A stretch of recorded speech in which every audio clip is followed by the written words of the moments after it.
So at this point, I have all three legs completed, and I'm about ready to attach them to the body. I'm going to turn on a mode called Wireframe Unshaded, which is going to show me where all of the lines come together. The first thing that I can see is that over here on the body, I've got these really big faces here. And I know when I look at the legs that I've only got 8 edges, which means that I need 4 four-sided faces. Basically, I need 4 four-sided faces right where this one face is. There are a couple of different ways I can get that. The first one is that I can come through with my Insert Edge Loop tool and I can manually insert edge loops in all of the places where I think I'm going to need them. That can become cumbersome, and because all of my loops are relatively evenly spaced at this point, I think that I'm going to use the other method. That is, in my Shift right click menu, I'm going to run the Smooth command. Smoothing has pluses and minuses. The big plus that it has is that every single one of my faces is going to turn into 4 four-sided faces. At this point, that is perfect, because that's going to give me 4 four-sided faces right where I need them. Right there. And you'll note that it does that for the entire model. The downside is that it gives you 4 four-sided faces every place that you used to have one face. So before I do this, I might just go through and add a little bit of detail to my tail area. You'll note in my drawings and in most of my reference images that the tail area is very segmented on the grasshopper. So I'm going to take all of these edges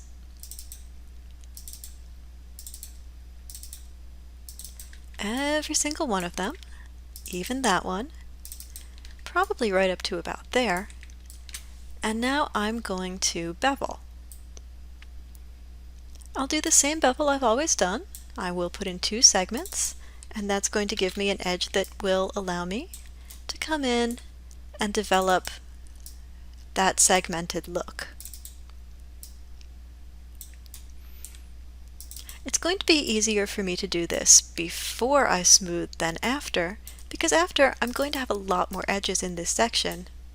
It's going to make it harder to tell what should and shouldn't be beveled and where all of my new edges are. So I'll come in here. There's the last one, and I'm all done. Eventually, I will probably have to go back and bevel some of these pieces as well, but I'm willing to hold off on that for now because I know that I've got a lot more detail to add in this section. So that's at least going to give me the detail on the tail. There it is. And let's go ahead, Shift right click, Smooth.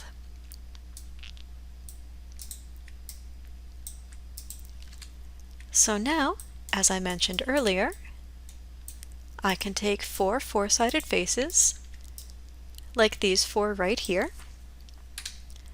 delete them,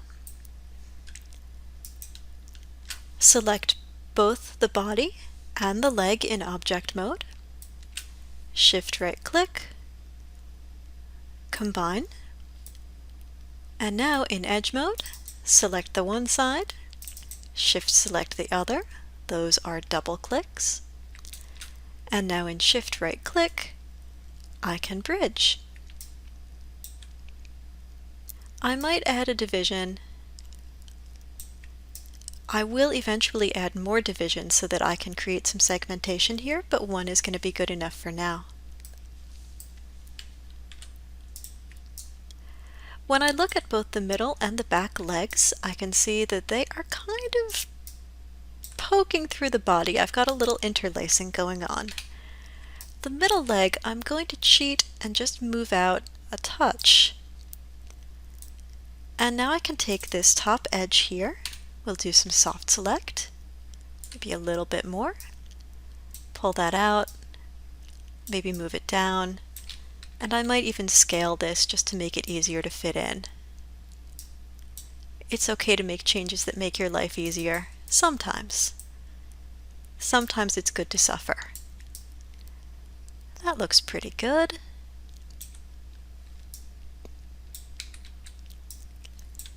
And I'm going to come back to this one because it is the middle leg. So let me start with this back leg here. And again, I will move and rotate and maybe even do just a tiny bit of scaling to ensure that I'm not poking through the body anywhere. And it looks like I am going to wind up with a pretty good fit. I'd like to connect these all in more or less the same place. Most of the insects have legs that really join up underneath the body, so maybe I will take these 4 faces here. And that means that I might have to come into the leg and move this down even a little bit more.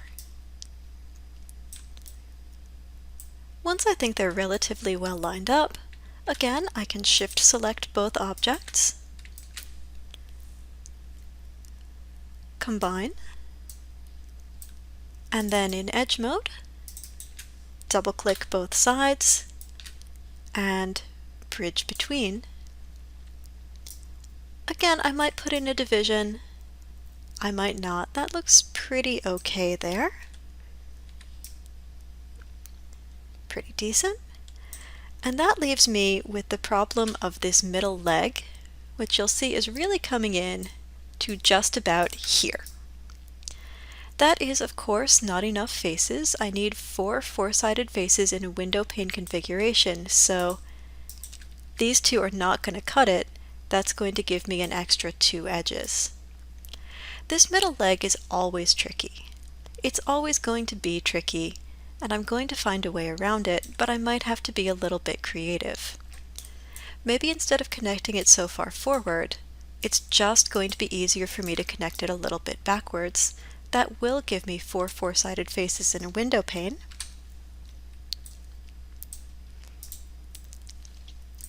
It does mean that I'll have to take this edge and rotate it back a little bit, maybe like so. Now I can take both of these, combine, and then again in edge mode, bridge. There we go. Let's see what that looks like with a division. I think that's going to be just fine.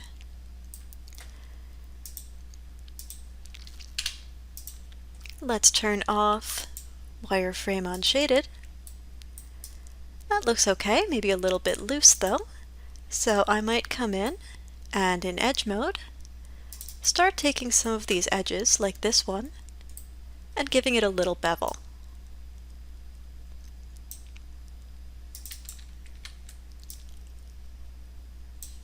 So now I've got some segmentation there.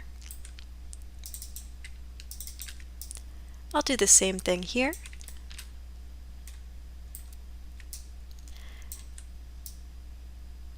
And you'll note that because I connected these 2 together, I'm going to get a little bit of weirdness in the geometry.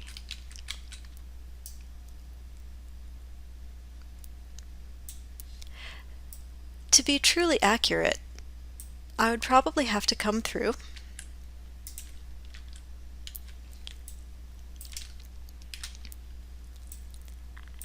and in vertex mode, I'm going to take the 3 of these, I'm going to merge them to the center, and then I'll do the same thing with these 3.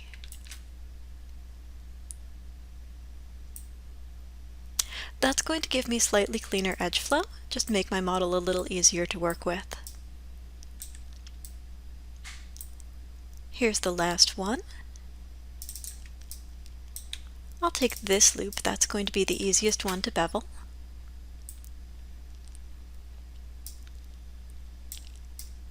Maybe I'll pull that fraction in a little bit. Take this, scale it in, and now all of my legs segment as they join the body. Now you'll note that I'm getting some graphical errors. That's probably my graphics card. I've been making a lot of these videos and it is struggling just a bit. I'm going to ignore them. If you switch back to one mode, that's the way your geometry always looks. I hope this isn't happening to any of you at home, but if it is, don't panic. That's your graphics card. I will pause this video here. When I get back, I will try mirroring this creature.